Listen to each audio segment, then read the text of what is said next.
Hi, this is Dina for Splitcoaststampers. In this tutorial, I've got a simple card fold that turns your card front into a pocket for all kinds of embellishments. I'm starting with a half sheet of cardstock, 5.5 by 8.5. I'm going to score at the center of the long side at 4 1/4. And next I'll flip the cardstock over, and I'm going to make a little mark at 2 3/4 at the top here. And then I need another mark at the bottom at 2 3/4. So I'm going to pull in a straight edge to line up my marks so I make sure I'm following the right line there.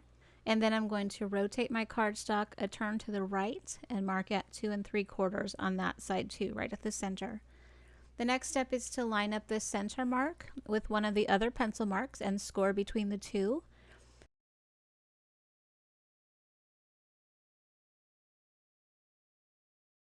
And then I'll rotate the cardstock and do the same on the other side. So those two score lines should meet in a point at the center of the top of the card there. I'm going to flip the card panel back over and fold in on those two diagonal lines, and those sides should meet right in the middle. And then I'll fold the card over, and you can see how that front pocket is created for the card.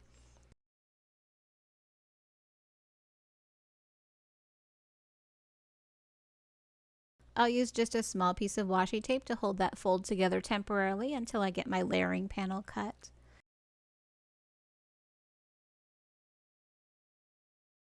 Here I have a 3.5 inch square of pattern paper, and I'm going to draw a line from corner to corner and cut that in half, and that will create a nice layering panel for my pocket.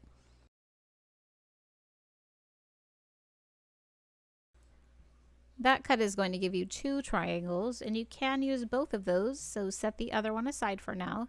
You can center this layer on the pocket, or you can line it up with the top of the pocket. It looks nice either way, so go with whatever you like there. Go ahead and glue that on to cover up the seam of the pocket, and from here you can fill that front pocket any way you want. I have got some die cuts prepared already, so I'm going to arrange those in the pocket.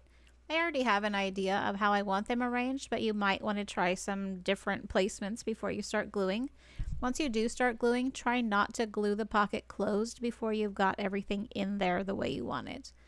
If your embellishments stick up past the top of your card, you'll need to find a larger size envelope to mail this card in, so keep that in mind as well.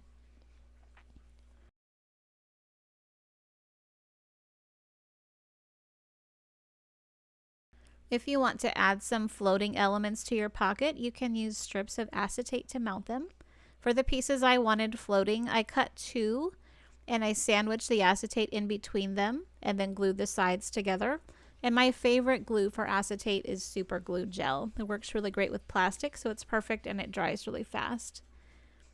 You can play around with your layout before you commit to gluing, and especially if you're using super glue, you will want to be sure of your placement because once it's on, it is not going anywhere.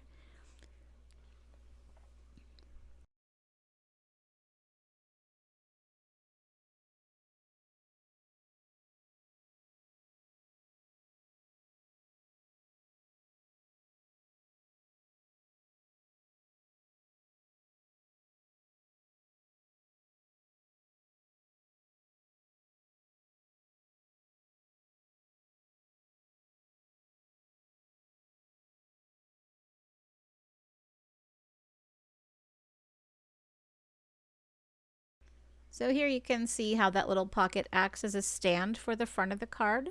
And here I realized that I could use the rest of my little pattern paper to cover those two lower corners. So just cut it in half from the long side to the point, and those two triangles that you create will fit perfectly down in the corners of your card. So I'll glue those two pieces down, and then I'm going to add one more flower to my layout and call it done.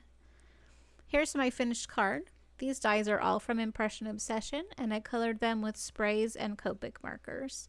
That is my card for today. This is a great card for any theme or occasion, and you can tuck all kinds of things in there. I hope you'll try it out, and I thank you so much for watching.